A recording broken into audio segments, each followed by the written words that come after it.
Hey everybody, this is Dr. Pat from the Springfield Wellness Center, and today we're going to be talking about SI joint pain. And I wanted to review some of the common causes of SI joint pain because this is a very common problem that affects a lot of different people. So just to start off, the SI joint pain, to get you oriented, is where the sacrum, which is at the bottom of the spine, meets the ilium bone of the pelvis. So there's three bones in the pelvis.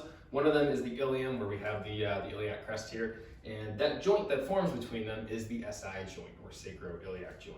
So this is a powerful joint, doesn't move a whole lot, nor does it need to, but it needs to provide stability for the spine and for the pelvis and the lower extremities. So a lot of force gets transmitted through there, so it's important to keep it healthy and functional. Now, there's a lot of different things that can cause it, and I wanted to review 5 common causes of SI joint pain today. So the first one would be trauma. So if we take something like a car accident, for example, this is a very common cause of SI joint pain. So if we're sitting in the car and we get rear-ended or hit from the side, there's a lot of force that goes in through the legs, and that can sometimes jam that SI joint in here, and that can cause inflammation, irritation, could cause some ligament damage around there, those ligaments connecting the bones together. That can be a source of a lot of pain and frustration for people, especially over the course of the healing process. So, that's a very common cause. Obviously, other things like falls or slips or sports injuries, those are also considered traumas as well. But car accidents is a really common one that we see a lot of SI joint pain with here at the office. Second would be pregnancy. So whenever a woman is pregnant, there is a lot of mobility occurring in the pelvis because the body is getting ready to labor and deliver a child.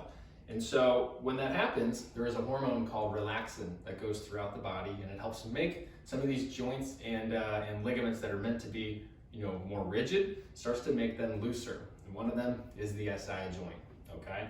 And so when that happens, the added mobility of that joint can be uncomfortable for those who are experiencing that. So one thing that's definitely helpful is chiropractic, making sure everything stays in the right alignment. But outside the office, a lot of women will use what's called a trochanteric belt. And what that belt does is it wraps around the pelvis here at the level of the SI joint, and it helps to just keep everything stable. Keeps everything from moving too much, especially with things like walking, bending, that kind of stuff. And it provides more relief for helping keeping things stable in that regard there, okay?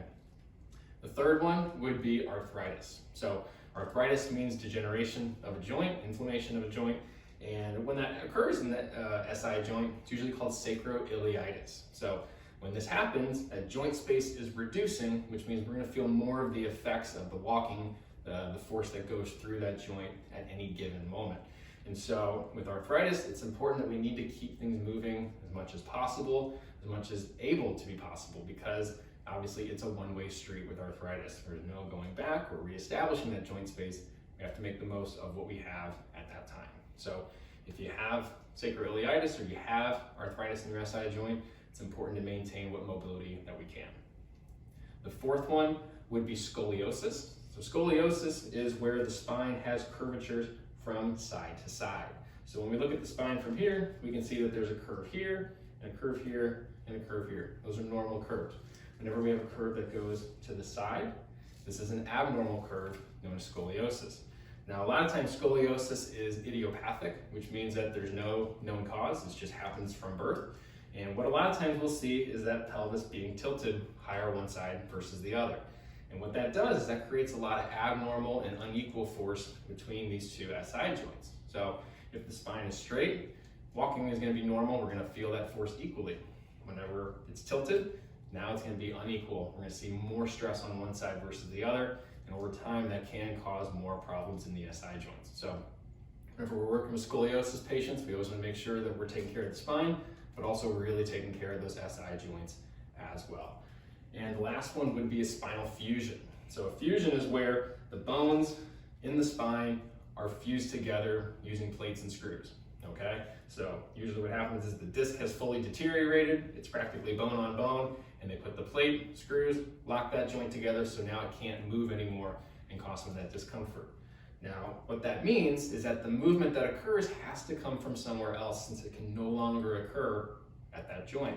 So what's needed is the other joints around it have to pick up the slack. sometimes that's the SI joints. And when that happens, they can get irritated as a result of that. And so it's always important to maintain good spinal health, good SI joint health, to make sure that you can be as functional and happy as possible as you're navigating life. So that's 5 things that can cause SI joint pain. I hope you found this video informational. If you have any questions, please leave us a comment or contact us. Otherwise, we'll see you on the next video.